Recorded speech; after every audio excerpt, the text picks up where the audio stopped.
अथणी तालुक्यातील सत्ती गावात अलीकडेच एका वकिलावर अथणी पोलीस ठाण्याच्या पोलिसांनी केलेल्या अमानुष मारहाण व अत्याचार प्रकरणी बेळगाव जिल्हा पोलीस अधीक्षकांनी तीव्र खेद आणि नाराजी व्यक्त करत दोषींवर कठोर कारवाई करण्यात येईल असे सांगितले. अथणी शहरात माध्यमांशी बोलताना त्यांनी सांगितले की 30 मे रोजी सत्ती गावचे रहिवासी व वकील मल्लिकार्जुन कोरी यांच्यावर पोलिसांनी हल्ला केला होता. संबंधित पोलीस अधिकारी व कर्मचाऱ्यांविरोधात विभागीय चौकशी पूर्ण झाली असून त्यांच्यावर कठोर कायदेशीर कारवाई केली जाईल असा कडक इशारा त्यांनी दिला. ಸತ್ಯ ಗ್ರಾಮದಲ್ಲಿ ಒಂದು ವಕೀಲ ಕುಟುಂಬದಲ್ಲಿ ಆರೋಪ ತೆಗೆದಂತೆ ತನಿಖೆ ಏನಾಗಿದೆ ಅಂತ ಮಾಡ್ತಾರೆ. ಸೊ ಈಗ ಅದು ಇಲಾಖೆಯಲ್ಲಿ ಇಂಡಿಸಿಪ್ಲಿನ್, ಅದರಲ್ಲಿ ಬೇರೆ ಮಾತು ಏನೂ ಇಲ್ಲ.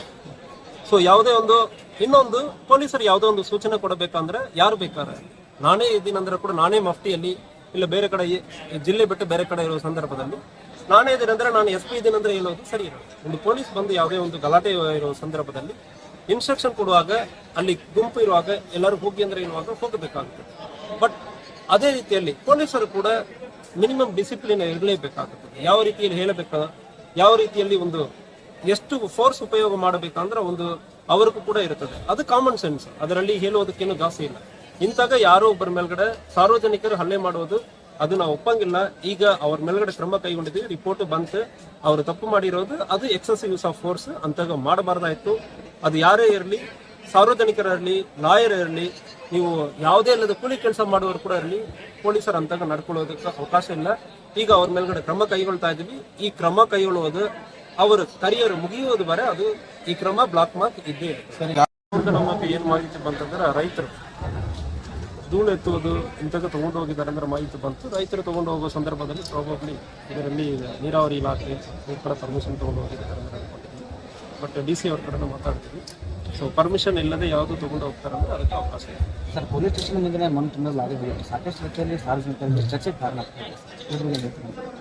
ಸೊ ಅದೇ ರೈತರಿಗೆ ಯಾರು ತೊಗೊಂಡು ಹೋಗ್ತಾರೆ ಅಂದ್ರೆ ಮಣ್ಣು ಜಮೀನಿಗೆ ತೊಗೊಂಡು ಹೋಗೋ ಸಮಯದಲ್ಲಿ ಪರ್ಮಿಷನ್ ತೊಗೊಂಡು ಹೋಗೋದಕ್ಕೂ ಅವಕಾಶ ಇದೆ. ವಿತೌಟ್ ಪರ್ಮಿಷನ್ ತೊಗೊಂಡು ಹೋಗ್ತಾರಂದ್ರೆ ಅದ್ರ ಮೇಲ್ಗಡೆ ಕ್ರಮ ಕೈಗೊಳ್ಳಲಾಗಿಲ್ಲ. ಬೇರೆ ಎಲ್ಲಿ ಇದಂದ್ರೆ ಒಂದು ವೇಳೆ ಆಗಿದಂದ್ರೆ ಅದನ್ನು ಕೂಡ ಸಂಬಂಧಪಟ್ಟ ಇಲಾಖೆಯವರು ಮತ್ತು ಮೈನ್ಸ್ ಅಂಡ್ ಜಿಯಾಲಜಿ ಕಡೆ ಬರೆದು ಎಷ್ಟು ಯಾರು ತೊಗೊಂಡು ಹೋಗಿದ್ದಾರೆ ಅದ್ರ ಮೇಲ್ಗಡೆ ಮುಂದಿನ ವಿಚಾರಣೆಯನ್ನು ಆಗುತ್ತೆ. ಅದಕ್ಕೆ ನಾವು ಬರೆದಿದ್ದೀವಿ. ಸರ್, CCTV ನಾವು ಪರಿಶೀಲನೆ ಮಾಡಬೇಕಂತ ಹೇಳಿ ಒಂದಿಷ್ಟು ಪೊಲೀಸ್ ಇಲಾಖೆಗೆ ಒತ್ತಾಯ ಅದನ್ನು ಮಾಡ್ತಾರೆ ಅಂತ. ಪೊಲೀಸ್ ಇಲಾಖೆಯು ಅಥಣಿ ಪಟ್ಟಣದಲ್ಲಿ ಸಾಕಷ್ಟು ರೀತಿಯಲ್ಲಿ CCTV ಇರುತ್ತೆ ಸರ್. ಅವುಗಳ ಮನೆ ಹೋಗಿರೋ ಅಂತ ನೇರವಾಗಿಯೇ ಕೆಲವೊಂದಿಷ್ಟು ವಿಡಿಯೋಗಳು ಸಹ ಲಭ್ಯ ಆಗಿದೆ ಸರ್. ಇಟ್ಟಿಗೆ ಬದಿಗಳು ಹೋಗಿರ್ಬೋದು ಸರ್. ಇದ್ರ ಬಗ್ಗೆ ಹೇಳ್ತಾರೆ. ಸೊ ಇದ್ರ ಬಗ್ಗೆ ವಿಚಾರಣೆ ಆಗುತ್ತದೆ. ಎಲ್ಲಿಂದ ಈಗ ಉದಾಹರಣೆಗೆ ಮೊನ್ನೆ ನೀರಾವರಿ ಇಲಾಖೆಗೆ ಸಂಬಂಧಪಟ್ಟ ಜಾಗದಿಂದ ಹೋಗಿದ, ಇಲ್ಲ ಗೌರ್ಮೆಂಟ್ ಜಾಗ ರೆವಿನ್ಯೂ ಜಾಗದಿಂದ ಹೋಗಿದ, ಇಲ್ಲ ಫಾರೆಸ್ಟ್ ಇಲಾಖೆಯಿಂದ ಹೋಗಿದ, ಸಂಬಂಧಪಟ್ಟ ಇಲಾಖೆಯವರು ಮತ್ತು ಇದರಲ್ಲಿ ಸರ್ವೆ ಇದಕ್ಕೆ ಹಿಂದೆ ಹೋಗಿದಂದ್ರೂ ಅದನ್ನು ಸರ್ವೆ ಮಾಡಿ ಸಂಬಂಧಪಟ್ಟ ಇಲಾಖೆಯವರು ಕ್ರಮ ಕೈಗೊಳ್ಳಬೇಕಂದ್ರೆ ಲೆಟರ್ ನಾವು ಕೂಡ ಬರೀತೀವಿ. ಸರ್, ಈಗ ಮಣ್ಣು ದಂಧೆಕೋರರು ಸರ್ ಅಕ್ರಮವಾಗಿ ದಂಧೆ ಮಾಡುವಾಗ ಪ್ರಶ್ನೆ ಮಾಡಿದವ್ರಿಗೆ ದಬ್ಬಾಳಿಕೆ ಮಾಡೋದು ಈ ರೀತಿ ಎಲ್ಲ ಕೃತ್ಯ ನಡೀತಾ ಇದೆ ಸರ್. ಈ ಕುರಿತಾಗಿ ದೂರುಗಳು ಸಂದಿದೆ, ಯಾವ ರೀತಿ ಕ್ರಮ ಕೈಗೊಳ್ತಾರೆ? ಸೊ ಯಾರು ದಬ್ಬಾಳಿಕೆ ಮಾಡ್ತಾರೆ ಅಂದ್ರೆ ಅವ್ರ ಮೇಲ್ಗಡೆ ತಕ್ಷಣ FIR ಮಾಡಿ ಕೊಡ್ತೀನಿ ನಾನು ಸರ್. ಅತ್ಲಿಗೆ ಬಂದ್ವಿ ಸರ್, ಮುಂದಿನ ನಡೆ ಮತ್ತೇನಾದರೂ ಅಕ್ರಮ ಚಟುವಟಿಕೆ ಬಗ್ಗೆ ಏನಾದರೂ ಕ್ರಮ? ಸೊ ನಮ್ಮ ಉದ್ದೇಶ ಒಂದು ಈಗ ಮಣ್ಣು ಬಗ್ಗೆ ಹೇಳಿದೆ. ನಾವು ಪರ್ಟಿಕ್ಯುಲರ್ ಆಗಿ ಮಣ್ಣು ಬಗ್ಗೆ ಇವತ್ತು ಕೂಡ ನನ್ನ ಜಮೀನಲ್ಲಿ ನನ್ನ ಊರಲ್ಲಿ ಕೆರೆಯಿಂದ ನನ್ನ ಜಮೀನಕ್ಕೆ ಮಣ್ಣನ್ನು ಪರ್ಮಿಷನ್ ತಗೊಂಡು ನಾವು ಕೂಡ ಉಳಿಸ್ತೀವಿ. ಇವತ್ತು ನನ್ನ ಅಕ್ಕ ಅವ್ರ ಜೊತೆ ಮಾತಾಡ್ತೀವಿ. ಸೊ ನಮಗೆ ಜಮೀನು ಇದೆ. ಸೊ ಕೆರೆಯಿಂದ ಧೂಳು ಎತ್ತುವುದು ಇದು ಇಲ್ಲಿಲ್ಲ, ಇಡೀ ರಾಷ್ಟ್ರದಲ್ಲಿ ನಡೀತಾ ಇರೋದು. ರೈತರು ಯಾರು ತಗೊಂಡು ಹೋಗ್ತಾರೆ ಅಂದ್ರೆ ಅದು ಒಂದು ಕೆರೆಗೂ ಜಾಸ್ತಿ ಒಳ್ಳೇದಾಗುತ್ತದೆ, ರೈತರಿಗೂ ಒಳ್ಳೇದಾಗುತ್ತದೆ, ಮತ್ತು ಕೆರೆ ತುಂಬಾ ನೀರು ಜಾಸ್ತಿ ಆಗುತ್ತದೆ. ಅದಕ್ಕಾಗಿ ಅದಕ್ಕೆ ಅವಕಾಶ ಇರ್ತದೆ. ಬಟ್ ಆದರೆ ಇದನ್ನು ಉಪಯೋಗಿಸ್ಕೊಂಡು ಬೇರೆ ಯಾರು ದಂಧೆ ಮಾಡುವವರ್ಗೂ ಅವಕಾಶ ಇಲ್ಲ. ಸೊ ಅದಕ್ಕೆ ನಾವು ಅವಕಾಶ ಕೊಡಬಾರದು. ಸಮುದಾಯವಾರು ಯಾವುದು ಅವಕಾಶ ಕೊಡ್ತಾರೆ ಅಂದ್ರೆ ಅದನ್ನು ನಾವು ತಡೆ ಹಿಡಬೇಕು. ಅದಕ್ಕೆ ನಾವು ಯಾವುದು ಸಹಕಾರ ಕೊಡಲ್ಲ, ಅದನ್ನು ಸ್ಟಾಪ್ ಮಾಡ್ತೀವಿ.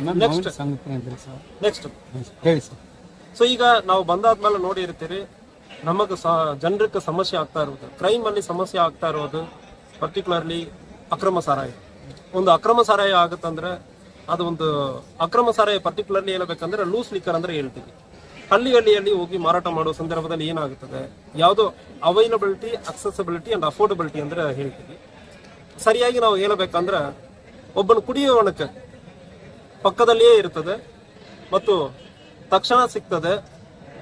ಇಂತಾಗ ಇರುವ ಸಂದರ್ಭದಲ್ಲಿ ಜಾಸ್ತಿ ಕುಡಿತಾನೆ. ಉದಾಹರಣೆಗೆ ಒಂದು ಹುಡುಗರು ಒಂದು 4 ಜನ ಸೇರಿ ಕುಡಿತಾರೆ.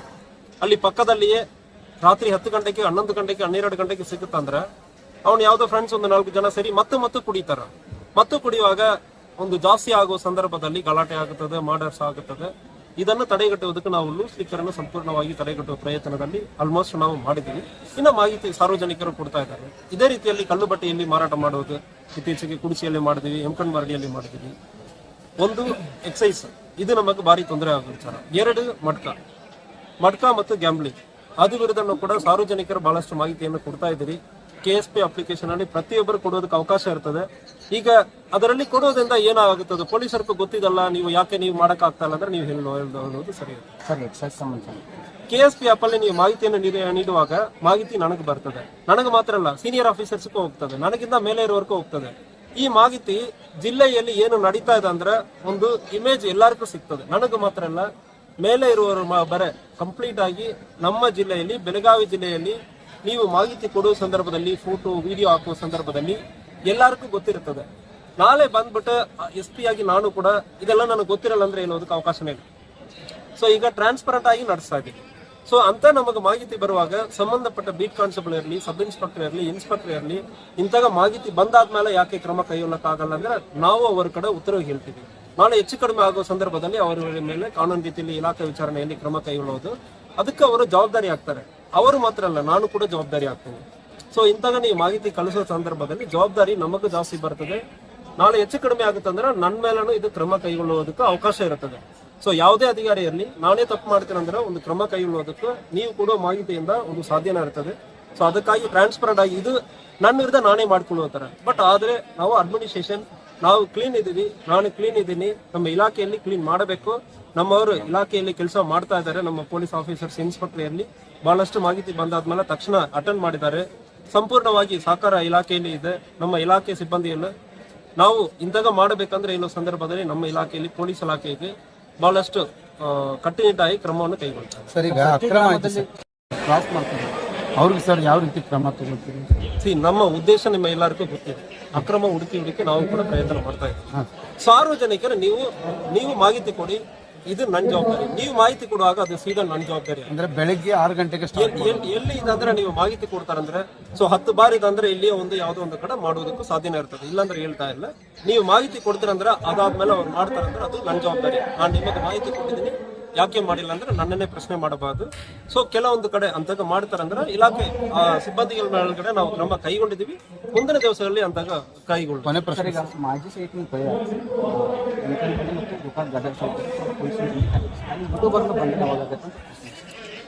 ಸೊ ಈಗ ಅದು ಕೊಲೆ ಪ್ರಕರಣದಲ್ಲಿ ಯಾರ್ಯಾರದಕ್ಕೂ ಏನೇನು ಪಾತ್ರ ಅಂದ್ರೆ, ಸೊ ಕೊಲೆಯಲ್ಲಿ ಪಾತ್ರ ಇದೆ, ಕೊಲೆ ಆದ್ಮೇಲೆ ಪಾತ್ರ ಇದೆ, ಅದು ವಿಚಾರಣೆ ನಡೀತಾ ಇದೆ. ಪೊಲೀಸ್ ಕಸ್ಟಡಿಯಲ್ಲಿ ತಗೊಂಡಿದ್ದೀವಿ, ವಿಚಾರಣೆ ನಡೀತಾ ಇದೆ. ಸೊ ಇನ್ನ ಯಾರ್ಯಾರು ಅದರಲ್ಲಿ ಸಂಬಂಧಪಟ್ಟವರು ಎಲ್ಲರನ್ನು ಕೂಡ ನಾವು ಅರೆಸ್ಟ್ ಮಾಡ್ತೀವಿ. ಸೊ ಸಫಿಷಿಯಂಟ್ ಎವಿಡೆನ್ಸ್ ಬಂದಾದ್ಮೇಲೆ 100% ನಾವೇ ಅದಕ್ಕೆ ಹೇಳಿದೀವಲ್ಲ, ಇನ್ನ ಸಂಬಂಧಪಟ್ಟಿದ್ದಾರೆ ಅಂದ್ರೆ ಬೇರೆ ಯಾರು ಹೇಳಿಲ್ಲ. ಸೊ ನಾನೇ ಹೇಳಿದೆ, ಸಂಬಂಧ ಇದೆ ಅಂದ್ರೆ ಹೇಳಿದೀವಿ.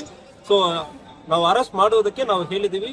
ಅದರಲ್ಲಿ ಒಂದು ಪಾತ್ರ ಸಣ್ಣದಾಗಿ ಮುಚ್ಚಕ್ಕೆ ಹೋಗ್ತಾರೆ ಅಂದ್ರೆ ಅವರನ್ನು ನಾವು ಬಿಡಲ್ಲ ಅಂತ ಹೇಳಿದ್ವಿ. ಮುಂದಿನ ದಿವಸದಲ್ಲಿ ಯಾರಿಗೆ ಆ ಕೊಲೆಯಲ್ಲಿ ಯಾವುದೇ ರೀತಿಯಲ್ಲಿ ಒಂದು ಸಣ್ಣ ರೀತಿಯಲ್ಲಿ ಆ ಕೊಲೆ ಆದ್ಮೇಲೆ ಯಾರು ಸಹಕಾರ ಮಾಡಿರೋರು, ಸೊ ಇದರಲ್ಲಿ ನೀವು ಇಲಾಖೆ ಸಂಬಂಧಪಟ್ಟ ಇಲಾಖೆಯವರೇ ನಾವು ಅರೆಸ್ಟ್ ಮಾಡಿದೀವಿ. ಬಹಳಷ್ಟು 4 ಮಂದಿ ಇಲಾಖೆಯವರು ಮಾತ್ರ ಅರೆಸ್ಟ್ ಮಾಡಿದೀವಿ. ಸಾರ್ವಜನಿಕರು ನಾವು ಯಾಕೆ ಬಿಡಬೇಕಾಗುತ್ತದೆ? ಯಾರಿಗೂ ಅವಕಾಶ ಇಲ್ಲ. ಬಟ್ ಅವರವರ ಪಾತ್ರದ ಮೇಲ್ಗಡೆ ಕೊಲೆ ಮಾಡೋದು ಒಂದು, ಅದ ಮೇಲ್ಗಡೆ ಹಣ ವಸೂಲಿ ಮಾಡೋದಕ್ಕೆ ಪ್ರಯತ್ನ ಮಾಡಿದ್ದಾರೆ. ಮಾಹಿತಿ ಯಾರಿಗೂ ಗೊತ್ತಿಲ್ಲ, ಆ ಮಾಹಿತಿಯನ್ನು ಇಟ್ಕೊಂಡು ಸಹಕಾರ ಮಾಡೋದಕ್ಕೆ ಪ್ರಯತ್ನ ಮಾಡಿದ್ದಾರೆ. ಪ್ರತಿಯೊಬ್ಬರಿಗೂ ಅವರವರು ಏನೇನು ಆರೋಪ ಮಾಡಿದಾರೋ ಅದಕ್ಕೆ ತಕ್ಕಂಗೆ ನಾವು ಚಾರ್ಜ್ ಶೀಟ್ ಅಲ್ಲಿ ಫ್ರೇಮ್ ಮಾಡ್ತೀವಿ, ಅವರನ್ನು ಅರೆಸ್ಟ್ ಮಾಡ್ತೀವಿ. ಸರ್ ಹಾರಗೇರಿ ಪೊಲೀಸ್ ಸ್ಟೇಷನ್ ಸರ್ ಪೂರ್ತಿ ಸಕಲ ವ್ಯವಸ್ಥೆ ಮುನ್ಸಿಪಾಲ್ಟಿಗೆ ಯಾರೇ ಅನುಕೂಲ ಇದೆ ಸರ್.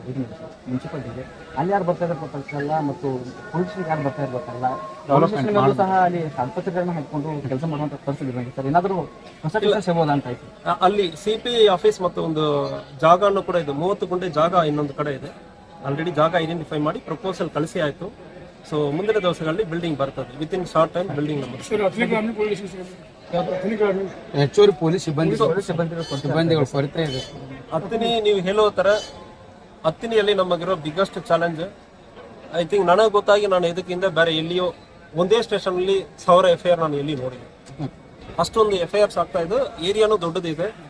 ಒಂದು ಈ ಸ್ಟೇಷನ್ ಅನ್ನು ನಾವು ಗ್ರಾಮೀಣ ಸ್ಟೇಷನ್ ಒಂದು, ಟೌನ್ ಸ್ಟೇಷನ್ ಒಂದು, ಈವನ್ ಟ್ರಾಫಿಕ್ ಸ್ಟೇಷನ್ ಎಲ್ಲಿ ಬೇಕಾಗ್ತದೆ. ಸೊ 3 ಸ್ಟೇಷನ್ ಇದೆ ಅಂದ್ರೆ ಕೂಡ ಉತ್ತಮ. ಮತ್ತು ಸ್ಟೇಷನ್ PI ಸ್ಟೇಷನ್ ಇರೋದು ಇನ್ನೂ ಉತ್ತಮ. ಸೊ ಪ್ರಪೋಸಲ್ ಅನ್ನು ನಾವು ಕಳಿಸಿದೀವಿ, ಗ್ರಾಮೀಣ ಸ್ಟೇಷನ್ ಬೇಕಂದ್ರೆ ಪ್ರಪೋಸಲ್ ಅನ್ನು ಕಳಿಸಿದೀವಿ. ಲಾಸ್ಟ್ ಟೈಮ್ ಎಲ್ಲರಿಗೂ ಕೂಡ ಎಸ್ಕಲೇಟ್ ಮಾಡಿದೀವಿ. ಸೊ ಇದನ್ನ फॉलो अप ಮಾಡ್ತೀವಿ ಮುಂದಿನ दिवसांमध्ये. या घटनेचा व्हिडिओ सोशल मीडियावर व्हायरल झाल्यानंतर मोठ्या प्रमाणात संताप व्यक्त झाला होता. या प्रकरणाचा निषेध करत अथणी व बेळगाव जिल्ह्यातील वकील संघटनांनी मोठे आंदोलन करत संबंधित पोलिसांना तात्काळ निलंबित करून त्यांच्यावर गुन्हा दाखल करण्याची मागणी केली होती. राजशेखर हिरेमठ, KMM मराठी, बेळगाव.